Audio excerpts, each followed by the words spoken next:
panel's still with me. Molly Ball, Kevin Kellum, Steve McMahon. Can we talk about taxes? Yeah. well, you know, maybe that's what he's protesting. Maybe the rent is too damn high. Or the tower is too damn high. One thing I think we can safely say is unprecedented is a presidential nominee having his skyscraper climbed by a person. And by the way, as much as this all seems silly and all this is dangerous. This is dangerous to the man running for president. This is dangerous, and like this campaign has gotten out of whack. It does feel as if people are I can't tell you how many people I've come into contact with in both campaigns, and even some in the press, who feel less secure than ever because there is this sense of chaos out in the electorate that people will do crazy things like this guy. Yes, less secure, more angry, more frustrated, and more willing to act out in ways that, you know, I said earlier, unusual and uncommon. Fortunately for this person, the only person in danger here appears to be the gentleman who's climbing the Trump Tower. No, and you hope that's the limit of this kind of acting out. And look, this is a man who's running for no one else. This is a man, the person who obviously whose name is on this tower is a man running for president. It is odd. It fits the definition of NEW news. But let's. I'll be frank about this. Us giving him this coverage only could encourage the next guy to think, oh, so scaling a building will get me to roadblock television. It is odd, but it's happened before in different ways.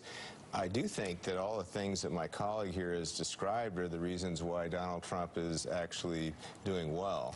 So he's in a world where things that are unusual are helpful, where people being disappointed and aggrieved are something he wants to speak to. I don't want to make too much of it because this could be a one-off. Well, and that's the other thing. It's like, you know, again, and I feel like this is completely absurd. And this is like, I can't believe we're on one hand. On the other hand, this man could be very dangerous. And we shouldn't want to make light of that either.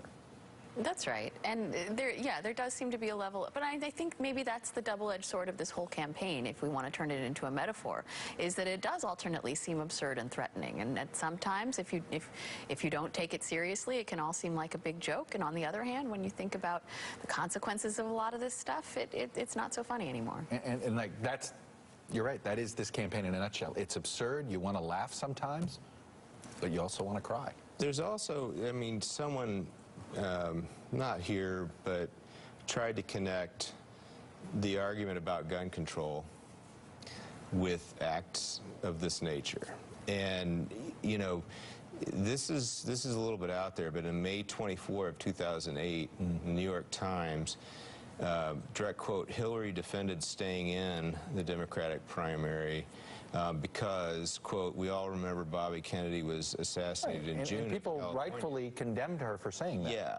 So because you're making an illusion. Right. And she took it back. There's a disconnect there that But she didn't accuse people of taking her words the wrong way. She took it back. She took it back. Why didn't Trump take that back? I mean, I understand that. Why didn't he admit that phrase was that you know what?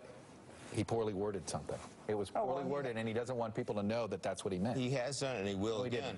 But he never does it. He has other people do it for him, Kevin. He always has other people do it for him. He did it in a tweet the other day.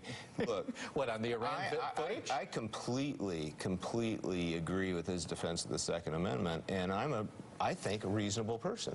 I understand that in a campaign reference, but he didn't speak it to that way. But look, this is another topic.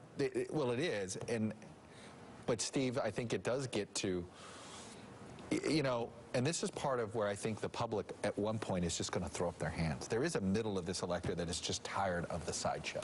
There's exhausted, what did we just call it, OFF? There's outrage fatigue. Outrage fatigue. Yeah.